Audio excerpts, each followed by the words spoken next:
Welcome, everyone. I would like to welcome you to our Hookup with Real Estate Masterclass. Tonight, we have a super special guest, Shirley Baez, and I'll be introducing her in just a few minutes. I'd like to do a little introduction first.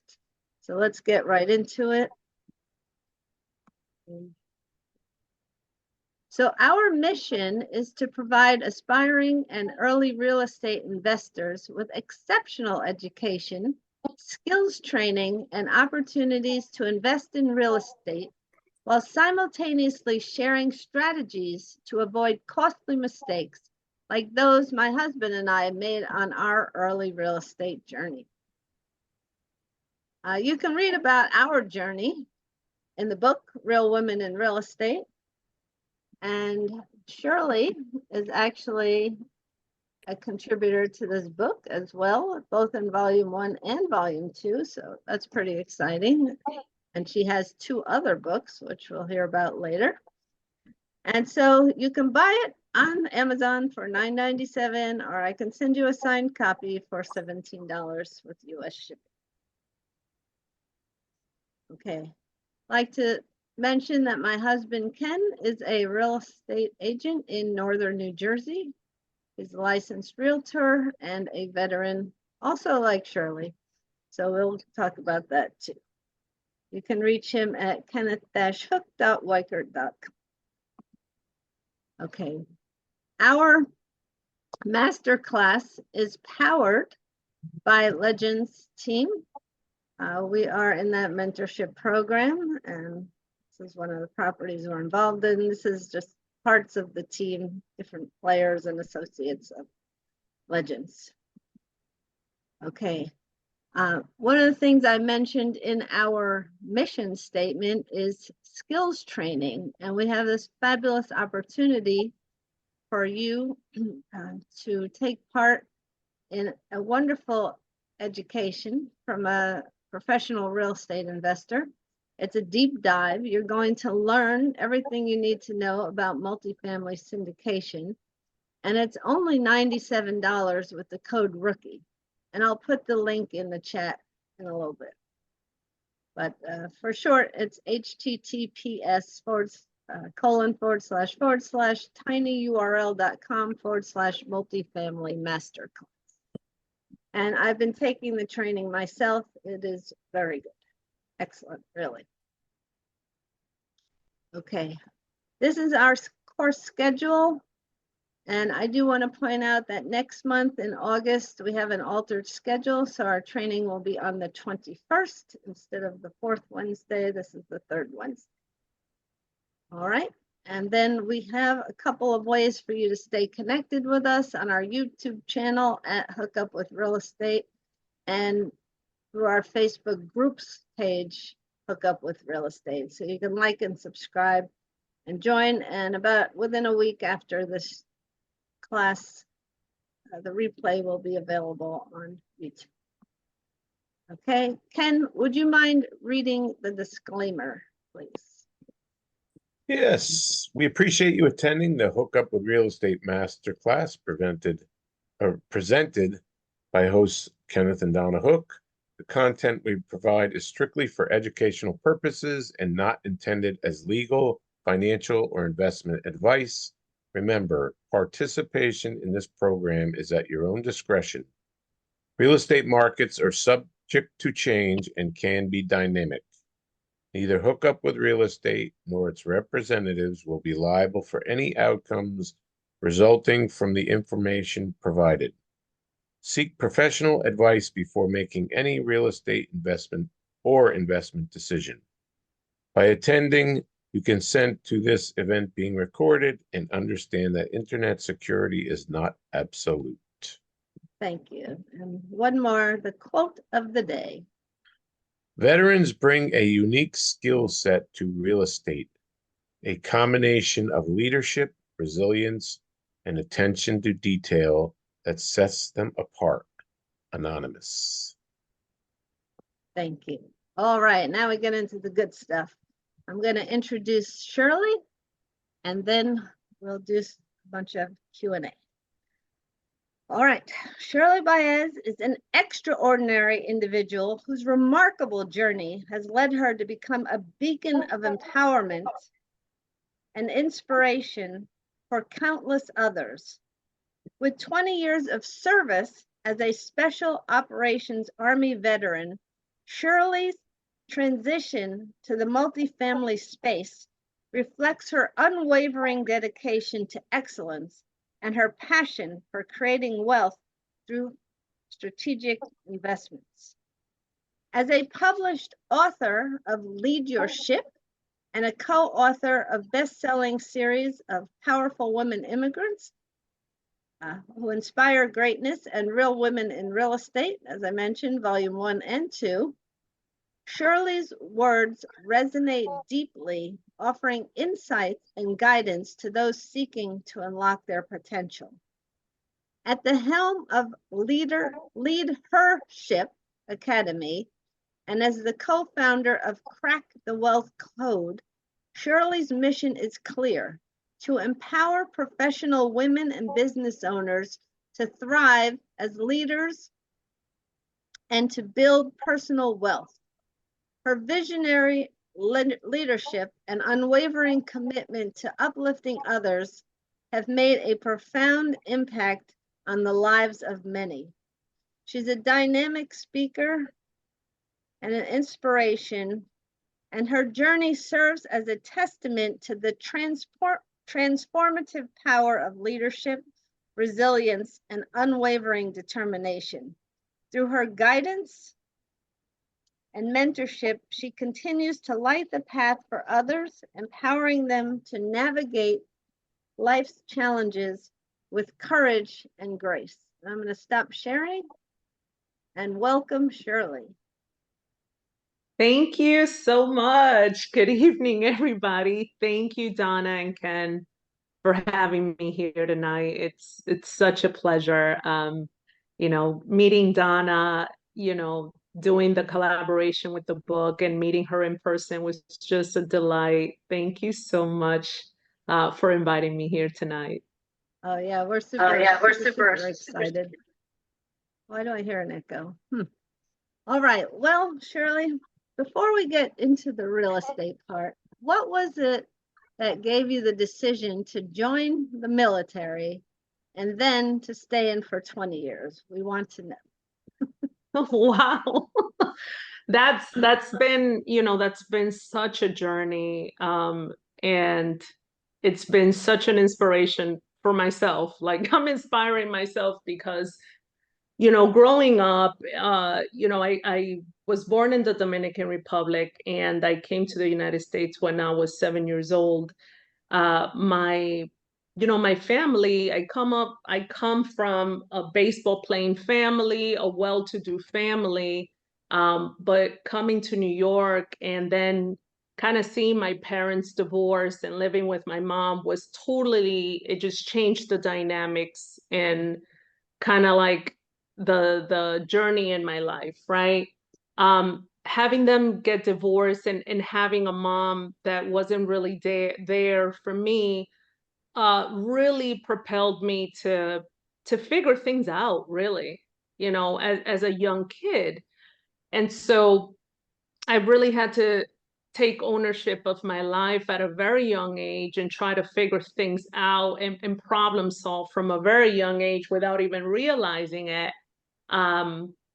It's just been such a blessing for me to find myself in the midst of all of that. So given that I was coming into a realm of being an at-risk youth, at my teens, I dropped out from high school and was in a dark place at that time, but then kind of came to the realization that I needed something different in my life, right? As a teen, not a lot of kids come to that realization, but I did. Like, I saw myself seeing a lot of my, junior high colleagues and my high school friends either get pregnant or go into food stamps or in a dark path. And I just knew subconsciously that I needed to get out of that. And so I wanted to go back to school And I remember taking the train from Manhattan to Queens because I wanted to get into the hospitality industry and wanted to go to one of the colleges in Queens that specialized in that. I went over there to find out that I didn't qualify for a grant that I was trying to get into at that time.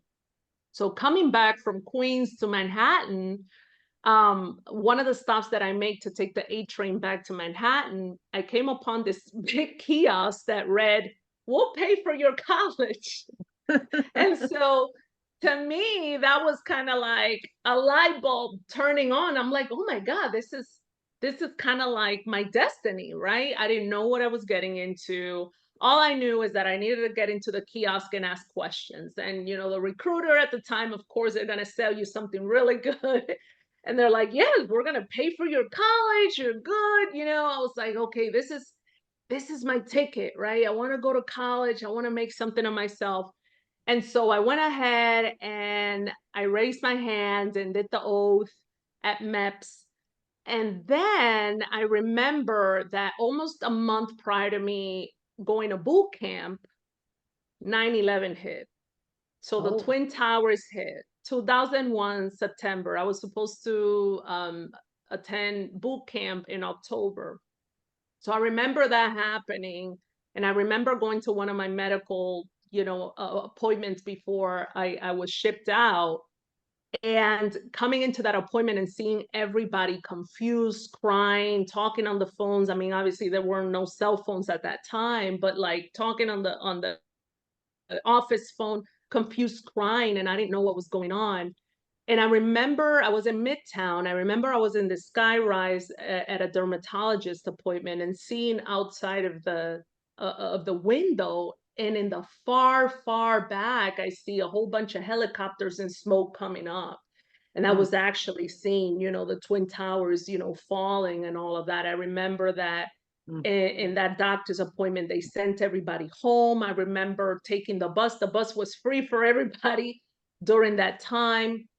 I got home and I was living with my dad at the time because I left my mom's house. I was living with my dad at the time. And I opened the door to see that they were looking at the news and looking at the destruction and the second tower coming down. And it looked so surreal, like a movie to me. And they both looked at me and said, "Oh my God, you're going to the military now." Like, "Oh my God, you're Clinton's daughter." And I remember them saying that or whatnot. And, and that always stuck in my head. I think that at that point, it was something that the military was something that I was using as a tool to go into school, where at that very moment it shifted from going as an education tool to serving my country. I remember that bright as day. I was like, wow, okay, this is it. I remember going in, training, and then going to my career training after boot camp. And right after that, not even 2 months after, I was shipped over to Iraq. So my first half of my 10 years in the military was nothing but Iraq and Afghanistan and, deployment. And so I went in there, and that really changed. It changed my life, right? It changed my perspective. I found camaraderie. I found teammanship. I found the discipline that I needed from a child that was so lost and needed guidance, to somebody that was so proud of the things that I accomplished and the challenges I was faced with, and having friends now that we can go through the trenches together, but it was a great experience for me. I mean, throughout my military career, I just said, I'm just going to stay 3 years, and 3 years turned into 6 and 9 and 12. And then I just made a career out of it because I think I appreciated it so much, that I was so disciplined and so wanting to serve and loved what I did, that I just started getting promoted, right? I just took pride in like what I was doing and what I was learning. I took pride in that, and it just turned into 20-year career. But once I hit my 20-year, the last 5 years, I already knew that I gained the knowledge that I needed to gain. I was stable. I was happy. I knew that I needed a change in my life, and I knew that I needed a new challenge in my life. And that was, going back to the civilian world, where I had no clue because I never had a job before going into the military. But I knew that it was time for me to transition and to gracefully say thank you so much for everything that I was given and everything that I gave. And that was a whole nother thing, a whole nother challenge for me, because I didn't know what I didn't know. All I knew was the military and everything in there. And now I had to learn civilian language, finding a job, doing resumes, talking this whole new language that I didn't even know. I didn't even know how to translate anything that I did in the military to civilian terms. And I know that a lot of veterans go through that so much. But I still took the leap of faith. I was so excited to see what was upon the other side.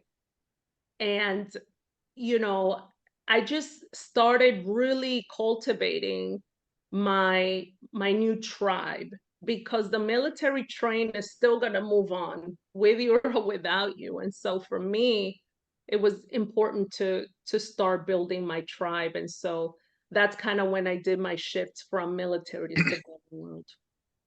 Yeah, I think Ken can relate to some of your story about, watching his friends. Why don't you tell it, Ken, about, when you decided to go in the military, you were watching your friends do things that you didn't want to do anymore.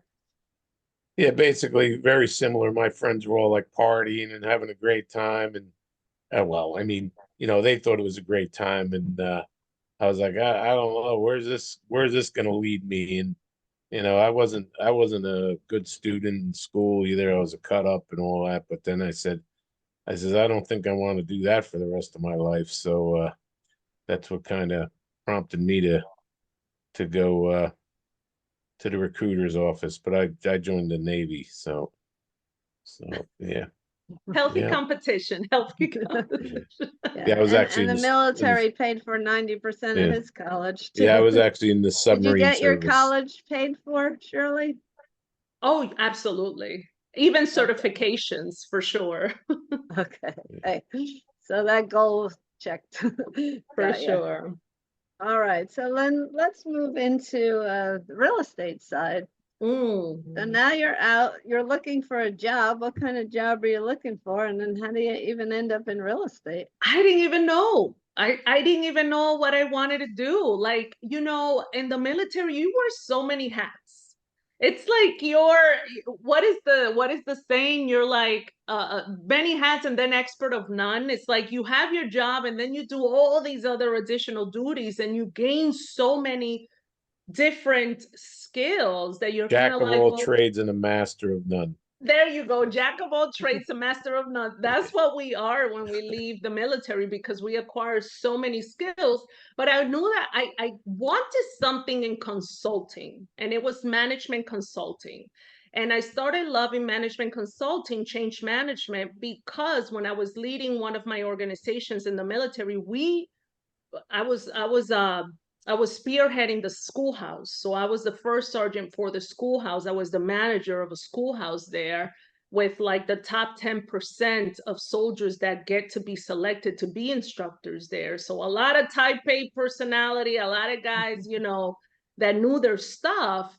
And so we went through a cycle where everything was fine and dandy. You go through every cycle, getting students in, showing them the ropes. But then COVID hit. And so that really threw a big wrench in how we ran business. Now it's no longer face to face. Now you have to do virtual. Well, we don't, the military, their change is so slow.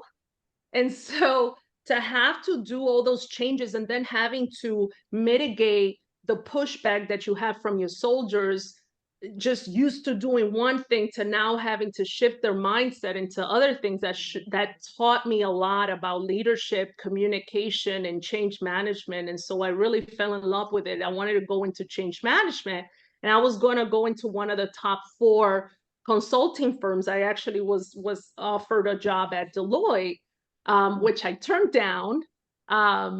Unfortunately, because I had to move to another place and I already had my heart set where I wanted to move and all of that. But I went into a startup, and I went into the startup with 2 former Navy SEALs because I wanted to see, I always had the itch of starting a business. I didn't know when I was going to do it, but I had the itch. And so working at a startup at its infancy really teaches you a lot of those skills and a lot of those experiences. And so I started there, but I did it out of fear, because leaving the military and being so used to getting your paycheck on the 1st and the 15th, and then all these other amenities, and the uncertainty of getting a job or not getting a job really pushes you to make decisions out of fear. And I always tell all veterans and transitioning service members to really take a step back and think about that. Don't make any decisions out of fear, because to me, what happened was, even though the people that I work with were amazing people, amazing, it just wasn't for me. And after 7 months, I was sad. I even got depressed.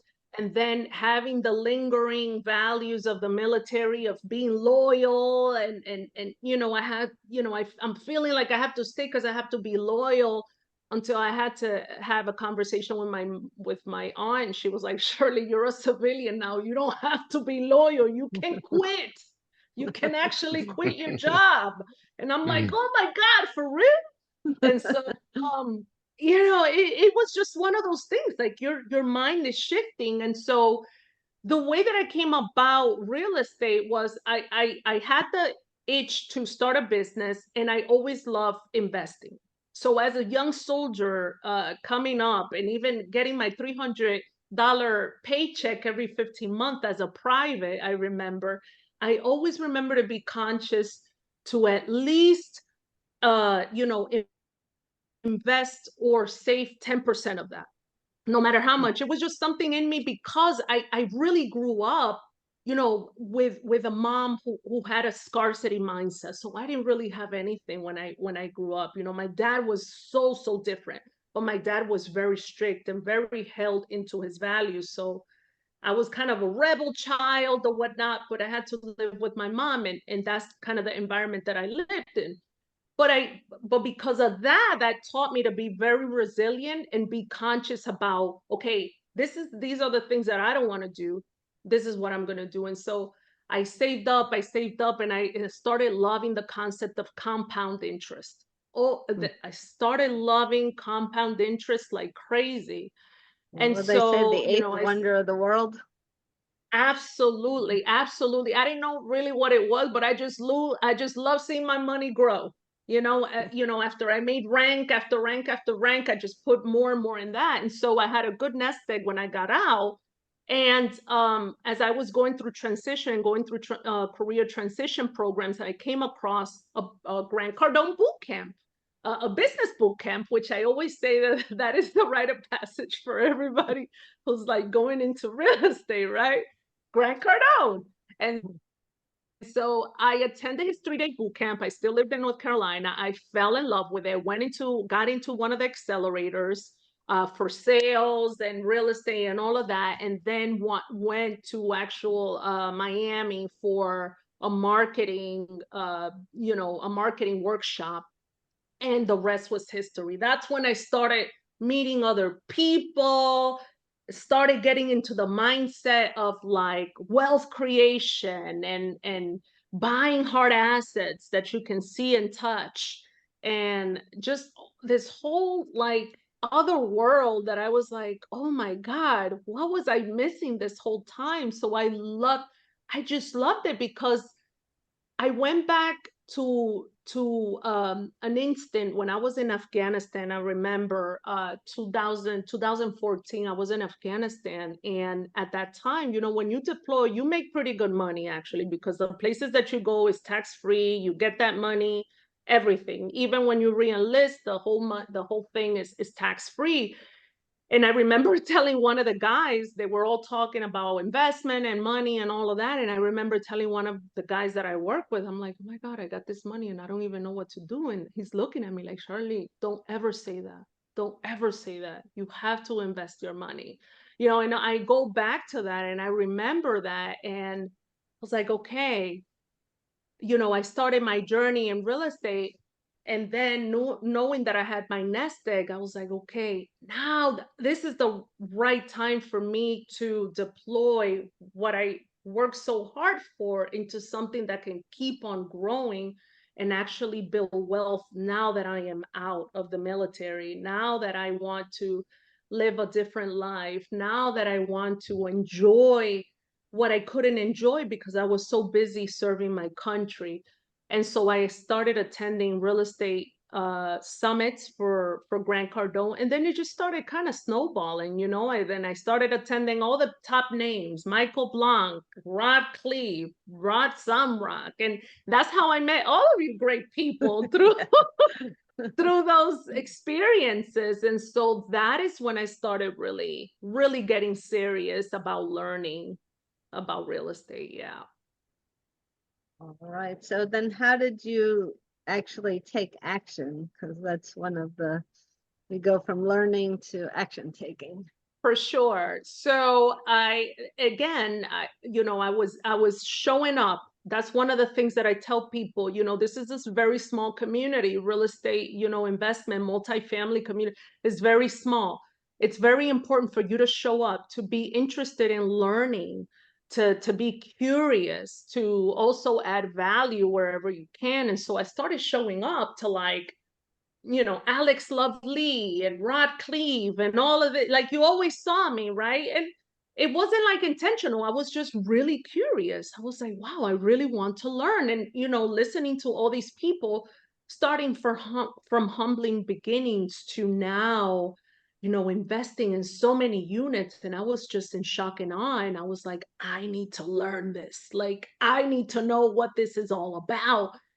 And so, you know, I started learning for months and months, and understood the basics, and then understood how to deploy my money, how to, you know, correctly employ my money, how to look at different deals and understand, okay, this is what's going to give me this return. Okay, this return looks pretty good, and I can take it, you know, I can handle that for 5 years, then get, you know, the cash flow, and then any equity from any you know, what do you call it, any Exit of it. refinance, any Yeah. refinance, and then the selling of it, right? Did my numbers make sense? And then I made a decision and I went with it. I made a decision because I tell you that a lot of people do want to do this, but they're so, like, backed off and fearful because they don't know, right? It's uncertain to them, right? And that's why I tell a lot of people, you have to educate yourself. Show up to the Zoom calls, show up to the podcast, read books, be interested, because the only way that you're going to learn is that if you're really invested and interested in this topic, right? And for me, compounding interest always propelled me to want to learn more.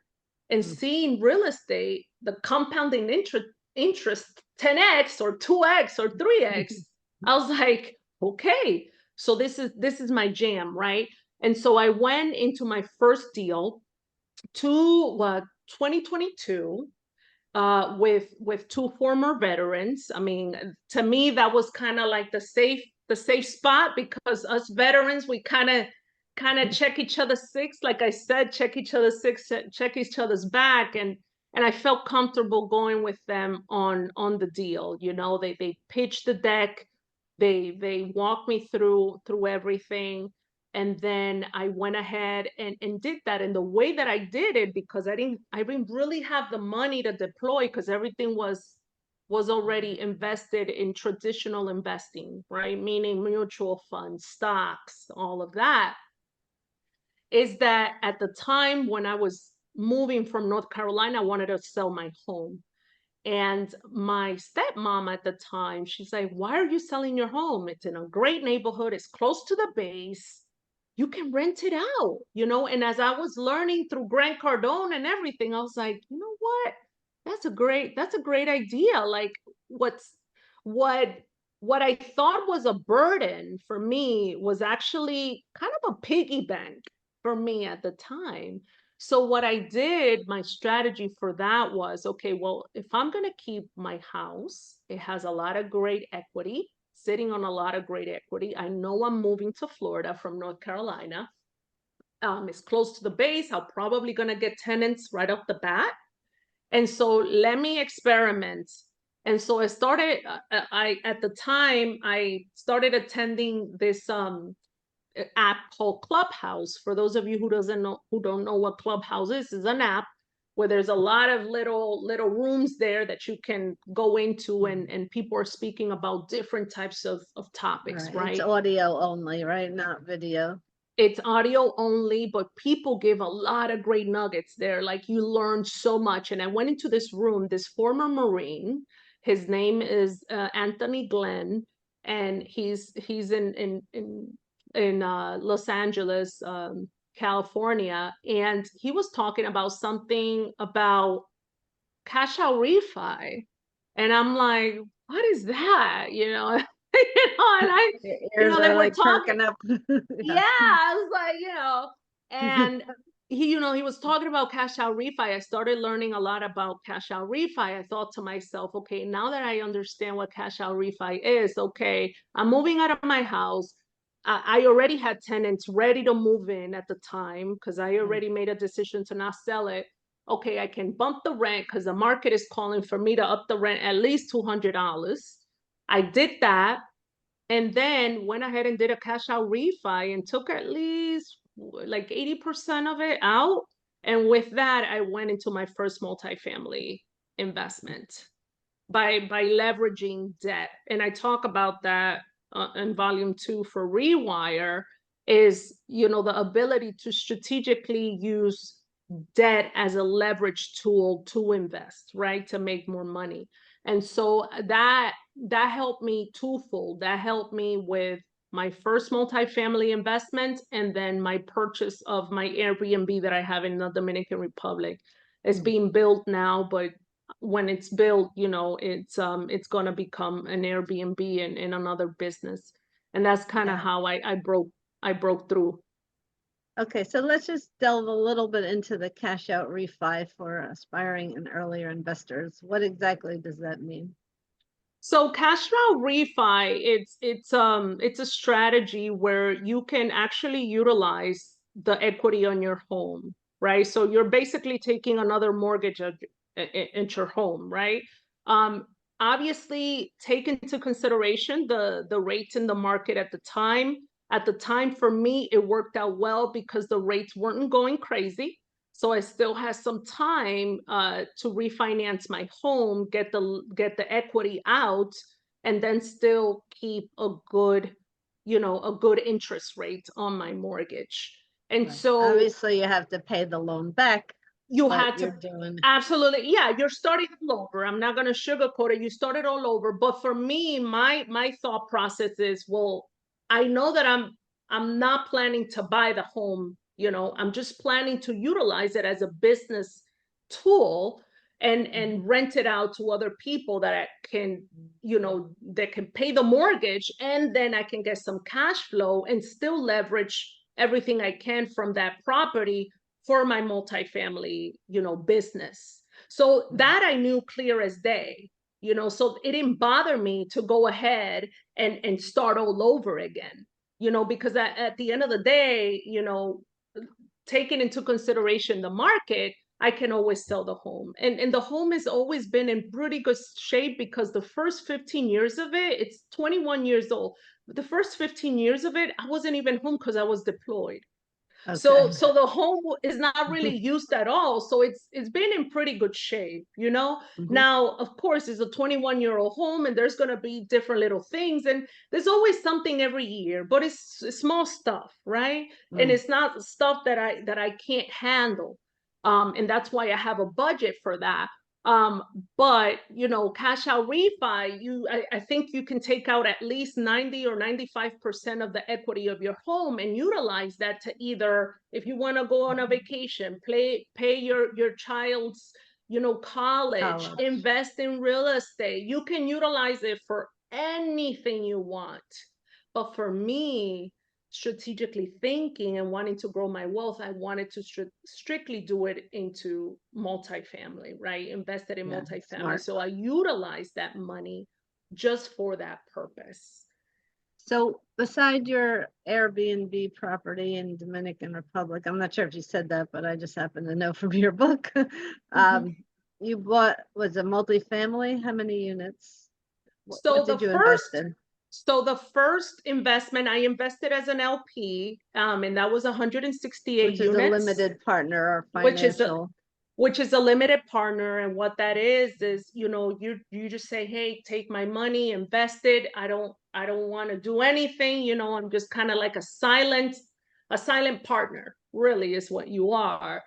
I did that, and 168 units, and that's the one that I went into with the two veterans.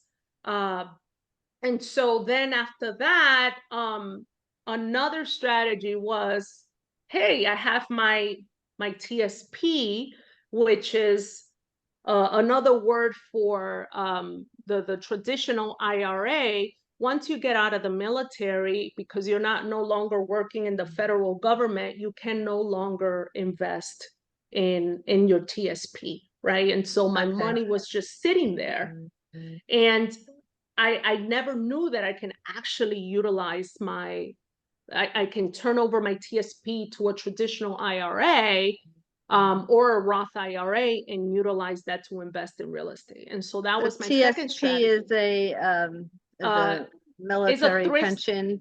Thrift savings plan. So it's like the military version of like an IRA. Kind of like, you know, it's just that when you get out of the federal service, you can no longer contribute. And so your money is stagnant there. And so, you know, I can't contribute anymore. So I knew that I still needed to deploy my money and make it work for me. And so I then went ahead and rolled it over and transitioned it from a TSP to a traditional IRA. And then I was able to use that money to invest in real estate, because you actually can, once you transition that over to a self-directed IRA. Okay, so you took two big steps, TSP over to a regular IRA and then to a self-directed IRA. Correct. So you can invest in real estate. Cool. Yeah, and that's when I invested in my second investment, which that was, I think it was like 300 and something units. I invested on. I invested as GP in or LP? As an LP. I did 2 LPs. I did that, and then in 2023, not too long ago, 2023, at the beginning of 2023, I was like, you know what? I feel pretty good about this. I feel pretty good. Like, I feel warm and fuzzy, and I'm really enjoying this. And I'm meeting a lot of people, and I got a lot of resources. And then I got people that I can go back to if I have questions or whatnot. So I was like, you know what? I want to be a GP. I'm ready for it. Like, you know, as in the military, we do a lot of project management, due diligence. You know, I was civil affairs. So civil affairs, what we did a lot of projects with USAID and everything. So we had to go to buildings and stuff and do due diligence on those to do specific things, such as like create schools and wells and all of that. And so I felt pretty good about, okay, if I go to this area, to this apartment complex, okay, I understand what are the things that I need to look at, right? Or understand the value, the business plan of that asset and try to explain it to an investor and explain how they can get return on their investment if they were to invest in that, right? And so I reached out, and that's another thing that I tell people, don't be afraid to ask, because the worst thing that could happen is them telling you no. But, I wanted to keep challenging myself, and I felt that I was really passionate about this. And I asked, hey, can you guys take me on your team? I reached out to a group of guys that I had already invested in. And they already, Okay. by investing with them, they showed that they can deliver, right? And so I felt comfortable that I can trust them. That's another thing with real estate, and real estate investing is all about the trust and the relationships Yes. that you build with people. Or else, a lot of times people would just invest with you because they trust you and they know you. They're like, you know what? I don't really understand this, but it sounds good and I like you. So I know that you're going to take care of me, And Doesn't so always work that way, but yeah. it doesn't always work. It doesn't always work. But like, if you know how to pitch it well and you understand the deal and you build that trust with people, it's all about trust, right? Because this is a game where you're going in and you're taking responsibility for other people's money, hard-earned money, right? And you should be able to feel comfortable that you can make them feel warm and fuzzy, that they can at least see a return on their investment on the other side. And so to me, that was very important.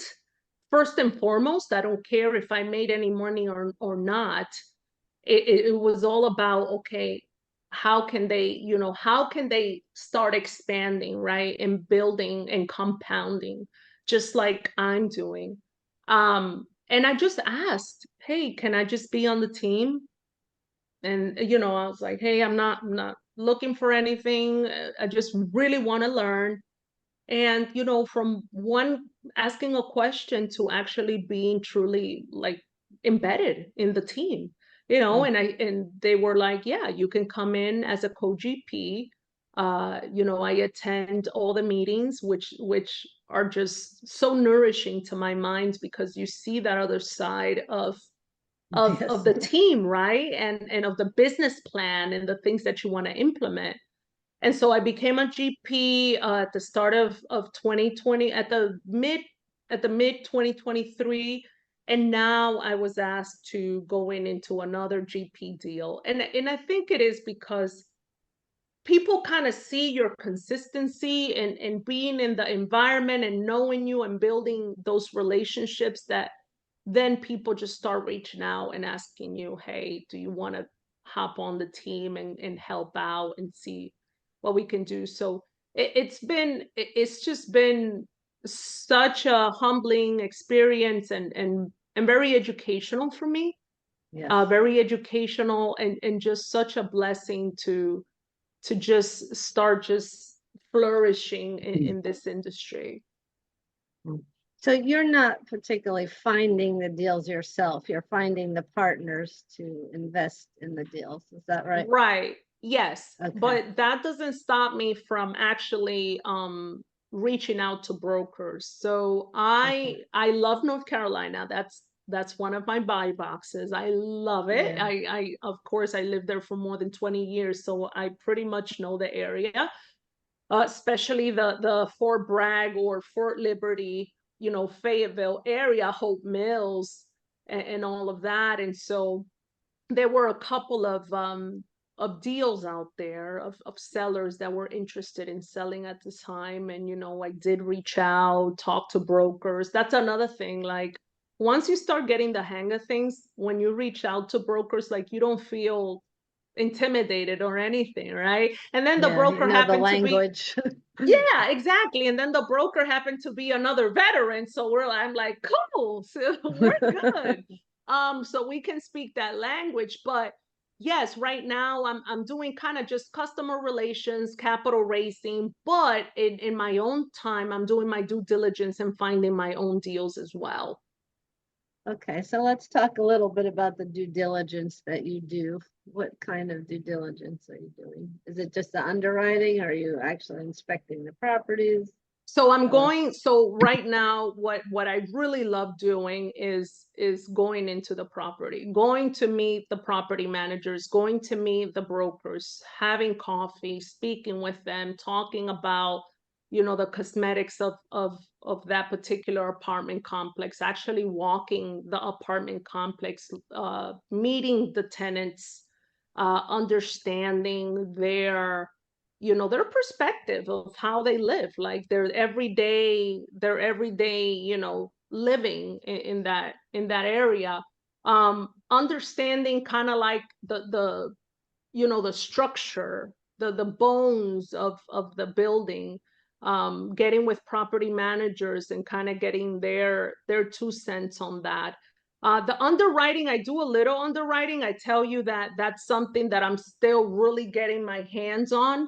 Yeah. But it's nothing that I can't say, okay, if I really sit down today and I do it, I'll do it, because, we got all the types of templates that we can utilize. But what I really love is engaging with the brokers and actually going on site to look at the actual structure. And actually, as we're going to do the launch for volume 3 from Rewire, I'm actually planning, because one of my investors is contributing to volume 3, and I'm like, what, Nice.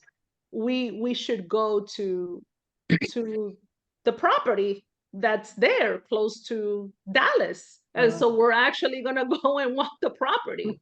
I'm like, I'm gonna be there. I want to look at the property. This is a property that, that I invested in, that my investors invested in. I want to go and see it in person. And so those are the things that I really love doing. And I do that a lot when I'm in Tampa as well. There's a small group there too, that every once in a while we get together and we walk properties there and kind of get a feel of things. And so those are the things that I enjoy the most. That's cool. So let's just talk a little bit about capital raising then. So are your properties for accredited investors or both non-accredited and accredited investors? 506B or C? So they're both. They're Mhm. both for sure. And then of course, the ones that the properties, of course, that I have to, that you have to have the relationship with, I approach my friends and either send them a text or an email letting them know, hey, this is it, this is what's going on. If you're interested, we can talk about it further. But it's a mixture of both. But for the most part, the opportunities that I've come across have been the ones that I have to reach out to personal relations. Okay. So, but they don't necessarily have to have the accredited They don't have to be status, accredited. They don't have to be which means accredited. No. for the audience here watching the replay, having $1 million net worth, or as an individual making $200,000 a year, it's a couple 300,000. Right. So are you putting up any of the risk capital, the money before the close, or is someone else doing that? So not the risk capital. Well, I know for the last one, I put in the earnest, or the earnest money, of course. Yeah. As a co-GP, also as an investor. I'm doing both. So I'm being the co-GP and I'm also an LP on that same deal. But yes, I put in the earnest money.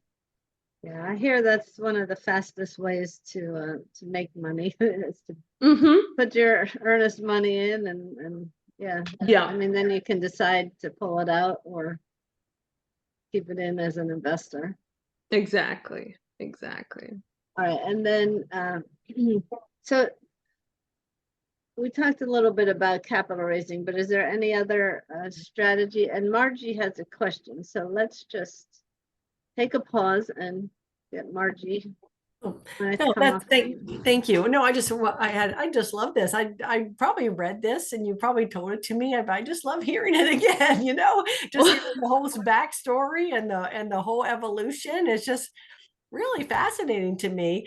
But so on this what you're talking about, the last situation as a GP and an LP, were you able to use your IRA money for that, or did you have to use other capital? I did. So I have a Roth IRA and I have a traditional. So the traditional is deployed as well as the Roth IRA now. Yeah. So I have them both working for me. There's several firms that you can utilize to do your self-directed IRA. I utilize Quest. I've had good, I just had good experiences with them, but both pots of monies are deployed right now. Okay. Yeah, thank you. Yeah, I'm using Quest too, and I've Yeah. I've been doing the self-directed IRA investing too. So that's like, and it's like, to me, it's easier because I don't know if it's easier, but it's easier to let go of that money because it's in your IRA. You're not going to use it anyway. Versus Exactly. like your savings account, it doesn't hurt as hard. Hurt as bad. No, it really doesn't. I mean, that, like you said, you're not going to use it now. It's your retirement money. So why not put it to work Yeah. and let it 2x? Yep. Excel, Yeah, So, absolutely. Well, okay. Well, thank you. That was my only question. Thank you. Oh, thank you, Margie.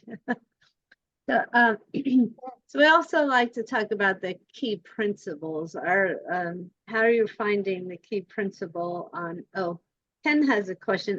Ken, if you can hold on, we'll get this question answered about key principle, and then we'll get your question. Okay. you mean Yeah. you mean the Um, key principle for the deal? Yes, right. So I the haven't. person who has to help close the loan. 'Cause Yeah. You're So usually getting debt, right? You're not putting it all cash. Okay.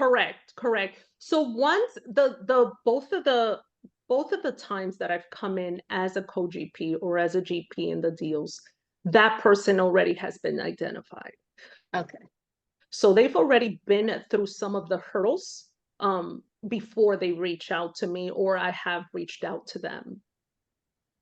Okay. Yeah, that happens a lot. Just curious if you have ever been involved. But usually those, from my experiences with the sponsors that do spearhead these deals, these are people that they already know or family members that have a high net worth, right? Or Yes. they've already closed or signed on a couple things. So they have already relationships with these people. So when I go in with these teams, like, I have to know that they've been doing this for a while. Like, they have to have a track record, right? Or I have been investing with you and I've seen returns, right? Like, there's evidence to what you're talking about. And so these people have been in the game for quite some time. And now in the new team that I'm at, this is a lady that I've collaborated with. She's in the book too. So it's like, I know you, I trust you. So I'm gonna help you. And so it's about the relationships, really. It's what it boils down to. Absolutely. All right, Ken, you have a question? Yeah, well, I actually have several, but I'll just address two of them right now. First question I have is, well, first off, Donna and I we could actually draw money out of our IRAs. We're both of age where we could take money out of it. Oh, Now, nice. so technically, if we want to invest in something like this, we could just take a withdrawal from our IRA and invest in one of these things, correct? Yeah, but you have to Correct. pay taxes on it, so You have to pay taxes on it sooner or later anyway. You So do. sooner or later, but not if you switch it Well, over to a self-directed. Right. no, but Exactly. but if she's doing it that way because she can't draw from her account, you're too young to draw from it. So that's the only option you really have. You can't take a withdrawal from it because you're not old enough to. I So, cannot. but in our case, if we wanted to, we could do that. Now, the other question I have in regards to the cash out refi, okay? Now, we own numerous single family homes, okay? Now, did the bank actually and you go over how much would be a suitable amount to cash out, so you're still covering the mortgage and still making money, or how did you determine that? Did the bank do that, or Yeah. did you both do it? Yeah, the loan officer, the bank did go through that with me. I knew Mhm, what was going to be my new payment, my rate, mhm. and then of course what I owed on the house. And it really did cover it. It wasn't that much of a difference, to be quite honest with you. I think it was like a $200 difference Now, when for you me. do the refi, like a good example, okay, as you're paying, as in the single family, they give you what is it where you write off a certain amount every year, The depreciate. depreciation. Mhm. Now, if you're almost to the point where that runs out, what is it, 27 and a half years, I think it is. If you are taking out a new loan, does that time clock start all over again?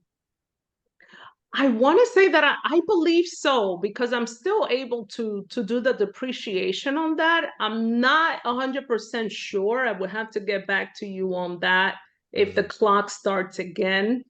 For sure, the clock starts again with paying the loan. Yeah, oh, Um, absolutely, yes. but the depreciation, I would have to find that out, and that's a great question, actually. Because we're getting close to where the depreciation on our loans is, Expiring. it's getting closer and closer. Yeah, Yeah. So, that's 7 matter more of fact, years. Donna and I were at, what's that, Donna?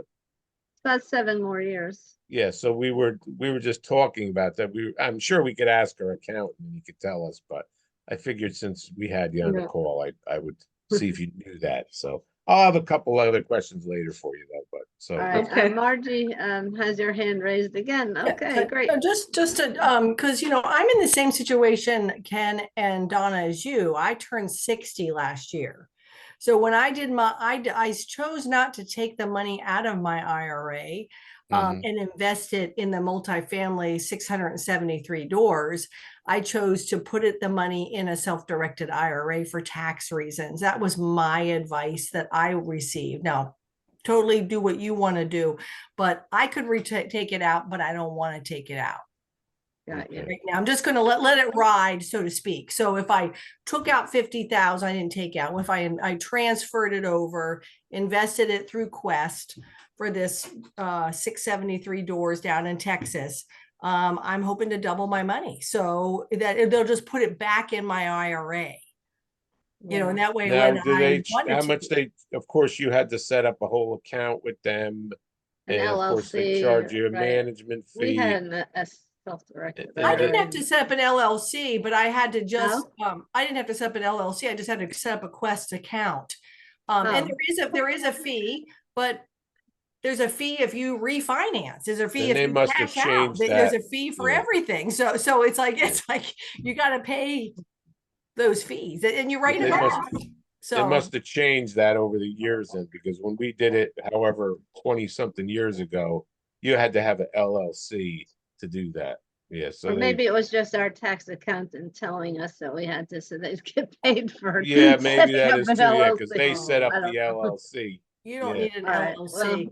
But and the thing is, it's such, I tell people I'm not a capital raiser person, but if I was, like, half of the world of my age has an IRA, has a 401k just sitting there doing nothing. So you just got to find Yeah. people like who are 50 years old that are become their friends and say, you got a Yes. TSP, it's sitting there making no money. I can show you how you can make more. I mean, it just seems like it's an easy sell. Not that I want to do it. I'm not, because I have my own thing Yeah. to do. But I'm just saying, if I was going to do it, there's like a right, but million there's people out so there that many don't. people getting There's laid like- off now, I mean, Yeah. those are the ones, thank you, So Jason. there's for joining. there's so many people sitting on equity and IRAs, and they don't even know what to do with it, because they Yeah. don't understand the strategies that are out there for them to leverage those, right? And that's one of the biggest things for me, is to educate yourself. You have to. It's just like financial literacy 101. Like Yeah. sometimes I humble myself so much that I go back and read or hear on Audible Financial Literacy 101. Like it's you have to understand how to save, how to invest, how to leverage debt, what is good debt, bad debt.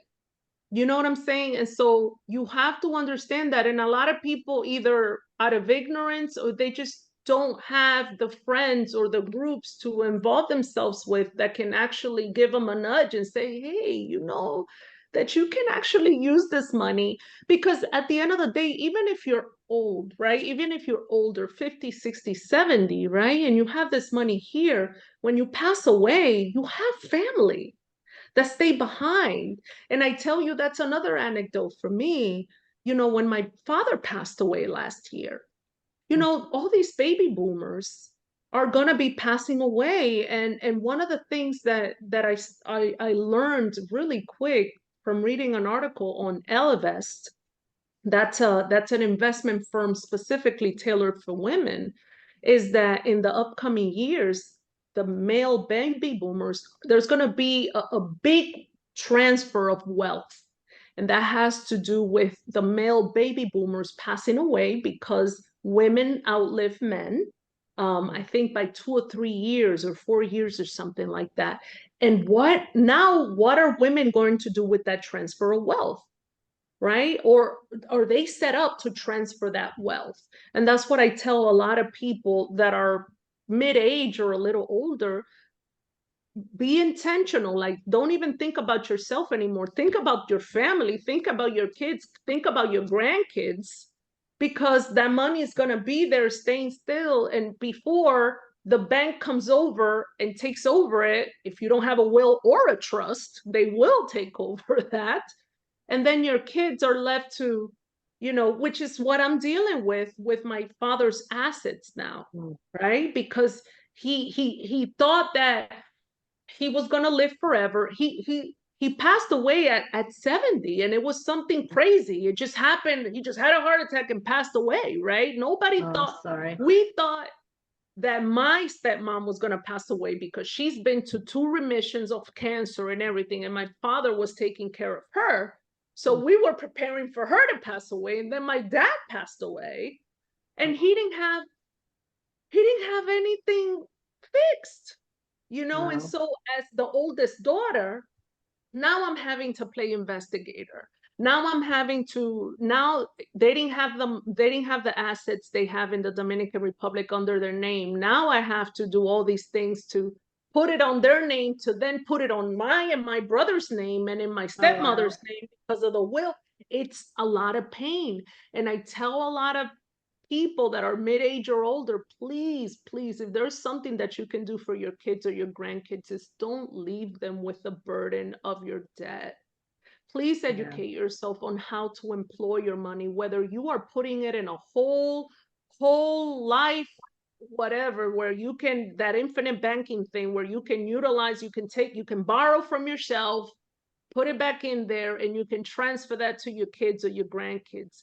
But please educate yourself on financial literacy. And to answer your question, Ken, because I figured it out really quick, the clock does not start again when you refi. Like, that depreciation still is what it is from your first purchase. Okay. So Thank you. because that was itching me. I was like, you know what? No, it stays the same. So if you have 7 years left, that's what you're going to have if you refinance. Okay. Thank you. But That was quick. yep, I tell you, it itches. I have Really to figure sharp. it out. But yeah, that's also a learning curve for me. Is people that are elderly or that are afraid and you know, like they say, they're hiding their money under the mattress or whatever. Like, don't do that, please. Don't do that to your kids. Don't do that to your grandkids. Be smart about how you're employing your money, especially at this age right now. If you're a baby boomer, understand the strategies to employ your money to gain cash flow and compound interest, because when you pass away, That's it. It's done, right? So where is that going to go, right? You're either leaving a burden for your kids, or you're leaving them something to help out with the funeral, help out with them having to move forward on the next next chapter of their life, right? Because it's a loss, right? So not only am I still, grieving the loss, but then having to, deal with, now I have to go to the Dominican Republic. Now I have to go to the bank. Now I have to sit with a lawyer, understand laws of the Dominican Republic, which I haven't lived there for 30 years, right? I have to, because I have to protect my father's asset. He worked for over 30 years here in the United States to have what he has over there. And I have to protect that. That is his legacy to me. I have to do that. But there was a lot of lessons learned there, and that also pushes me to be intentional about, okay, whatever happens to me, for my two brothers and my niece and nephew, they're going to be set, because I'm thinking about what I've gone through and what my brother has gone through this loss. And then, of course, I have my mother, who, God bless her, right? She, after so many turmoil, years of turmoil, she worked for maybe 20, 25 years, but she never knew how to manage her money. So she gives me her money to manage it, right? And so that, and now I have to take care of her, because if something happens to her, now that I'm learning from what happened to my dad, like, I have to, and so it is my sole purpose to really understand how to manage money, how money works. And this is just a journey that is just mine now to take and carry the torch. No, it's important. I know we always felt our real estate was the riskier part, so we were a lot more conservative with our cash, the investments in our IRAs, but we're rethinking all of that now. You have to take the leap of faith. But of course, risk and rewards are with everything in life. It's just a matter of you making educational decisions based on the information that you have at the time. And it's up to you how much information you're willing to take to make that educated decision.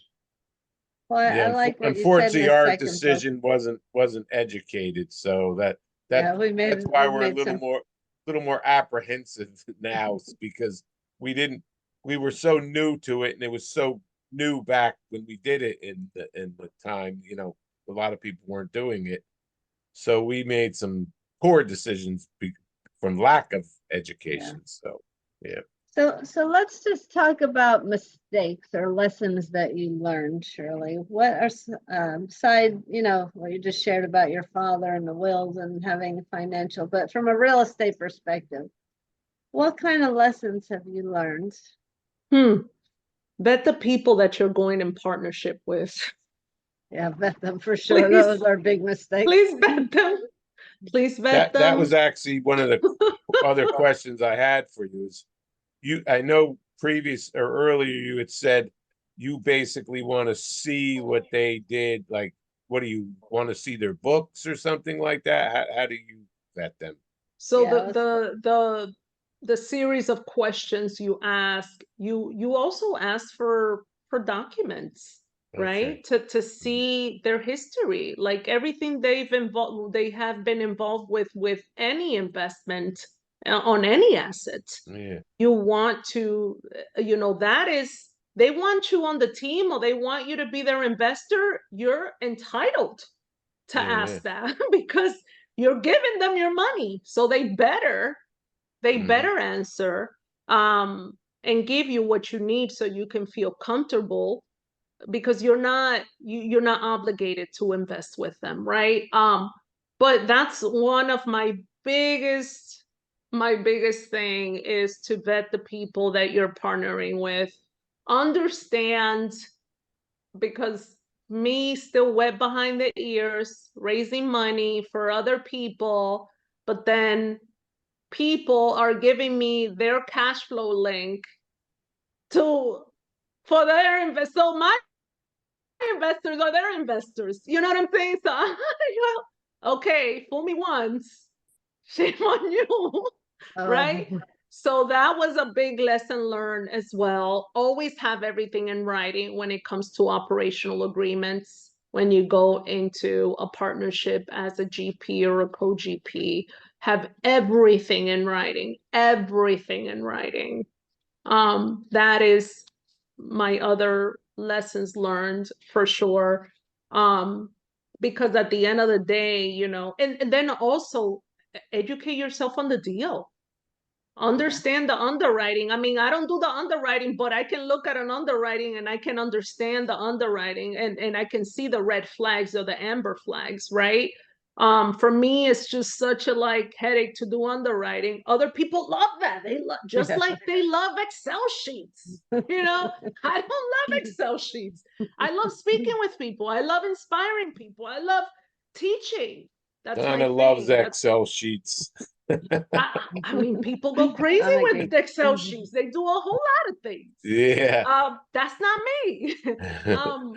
But again, like understanding enough where you know enough to be dangerous, and you know enough that when you speak to people, they know that they cannot take advantage of you. And so for me, you know, vetting the people that I am going into a partnership in, going into an investment in, okay, because not all investments are created equal. And I'm not going to sit here and say that all my investments have been great, because I haven't lost money, thankfully.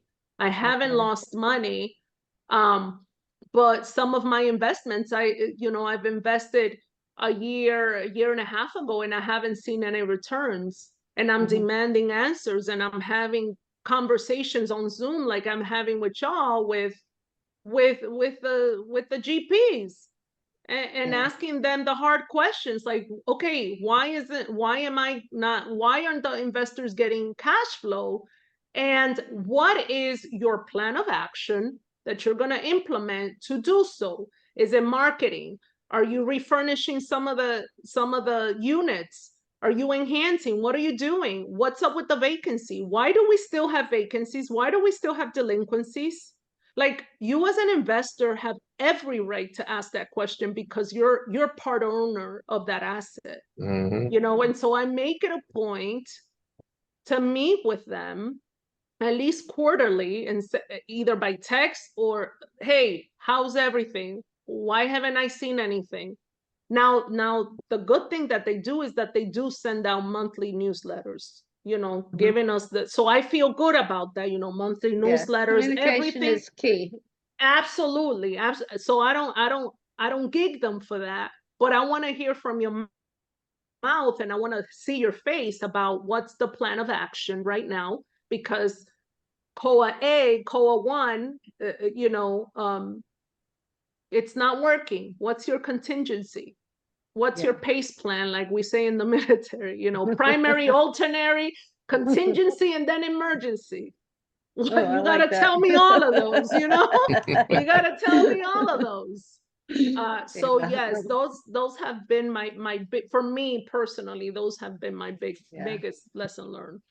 Ours are going on about 7 months, and you know, you can see the plan, you can see the movement, but they're not quite there yet. So it's like, I mean, you give them grace, right? They got to execute the business plan, and it takes time to do the turnover and all of that. But then after a year and a half, and you're like, no, we're going to get on a call, and you're going to walk me through this, baby. You're going to walk me through it. That's right. That's right.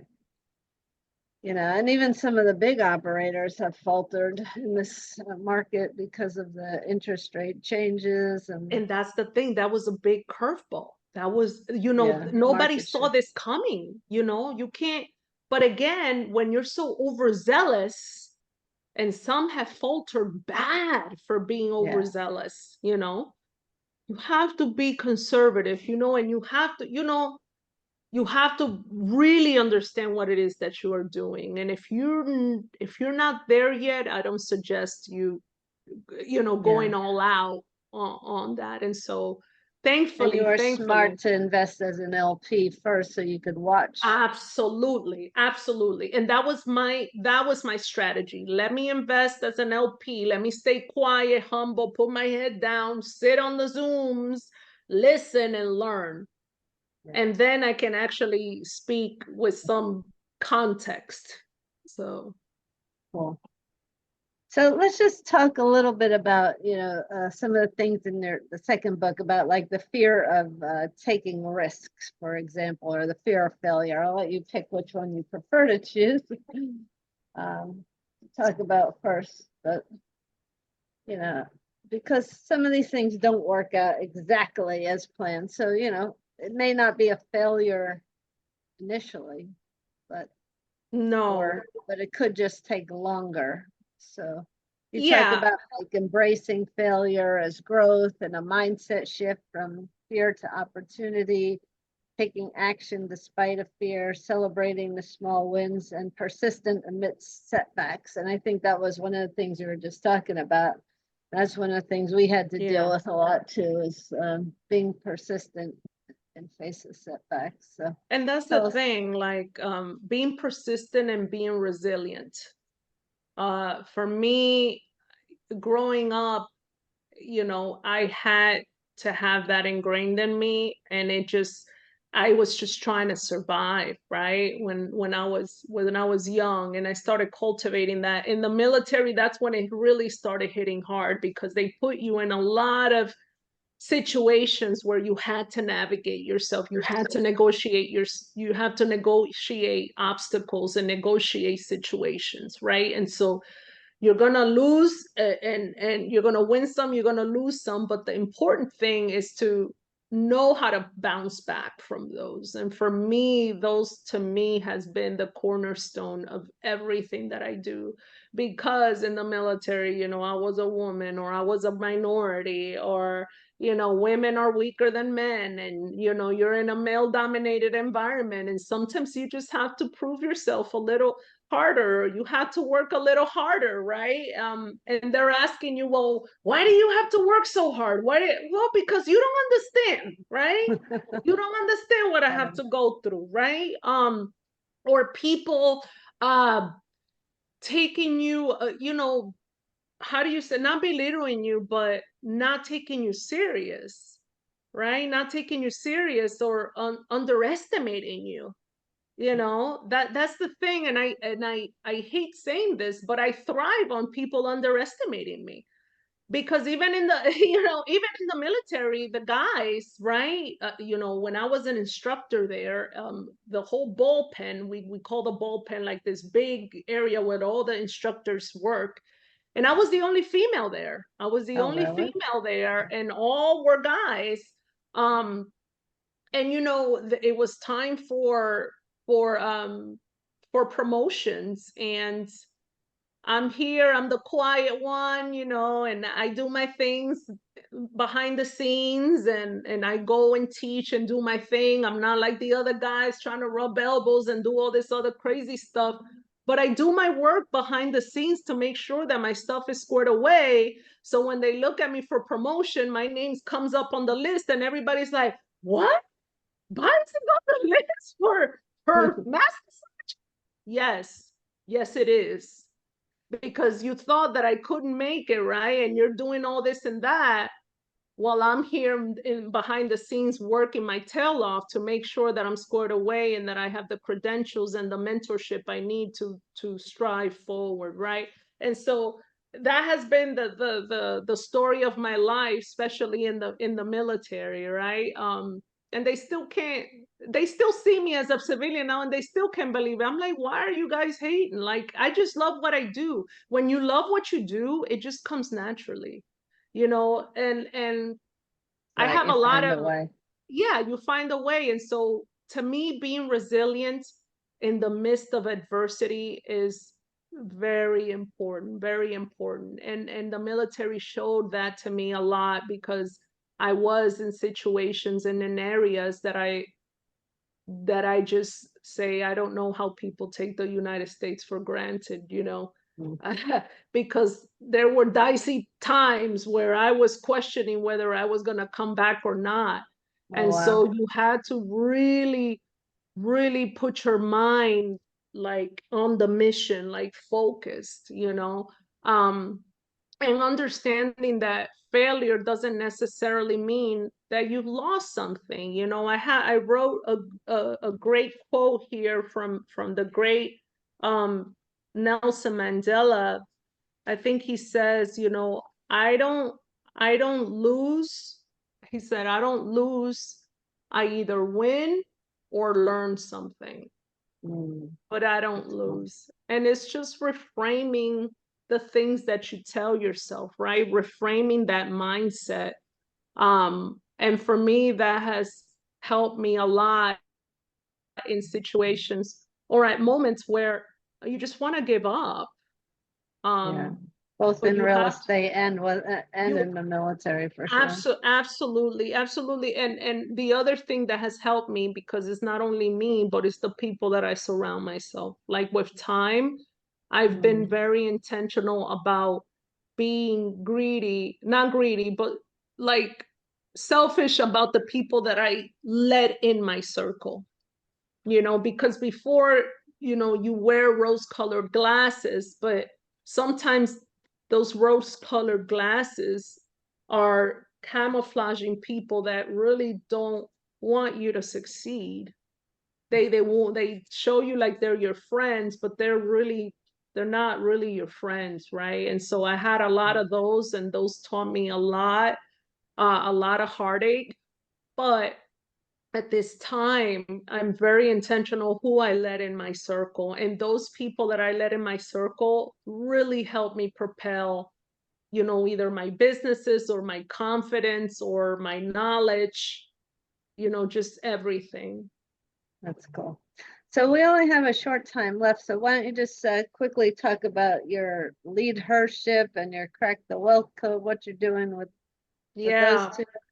So this is crazy. So I'm in another business now. Well, with 4 other veterans, and this is already a business that's established and is actually teaching low level to mid or high level managers or leaders how to be resilient and how to create and foster resilient teams. And so I was like, I love this because resilient is my thing. We're called the Leaders Edge Academy. Okay. And we actually went and did a presentation for PMI, for the Project Management Institute, last week. And it was just a Navy SEAL guy. He hit me up because I run the FAVOP chapter in Tampa. FAVOP, that's something that I volunteer with for veterans that are becoming entrepreneurs. It's Florida Association of Veteran-Owned Businesses. Okay. And he's one of the members, and he's like, hey, do you want to come in this together? I know you got all of this going on and but I really, you know, and I had to think about it for so long until I said yes, because I love leadership and I love resiliency, right? Especially teaching it to younger generations for sure. So I have that going. We already got that squared away. This weekend, I'm actually at a conference representing Leadership Academy, because that's my main coaching program, where I am going to be learning for the next 4 days, you know, pitching to corporate clients, because I do want to bring Leadership Academy to the corporate world, right? Whether it's through workshops or any other training that they have, because they do allocate, I think, maybe 65-70% of their budget on training, right? So we got to tap into that. And so instead of doing the onesie one-on-one thing, I can do it to a group of individuals that can nourish themselves for that. And I actually, with Leadership Academy, I actually got an opportunity to work with the Women's Memorial at Arlington, DC. Oh, I know amazing. it's one they want me to bring. Congratulations. Yeah, they want me to bring the curriculum to up and coming leaders The lady that curates the museum for the Women's Memorial there, she wants me to partner with them. Congratulations. Yeah, it's just working out little by little.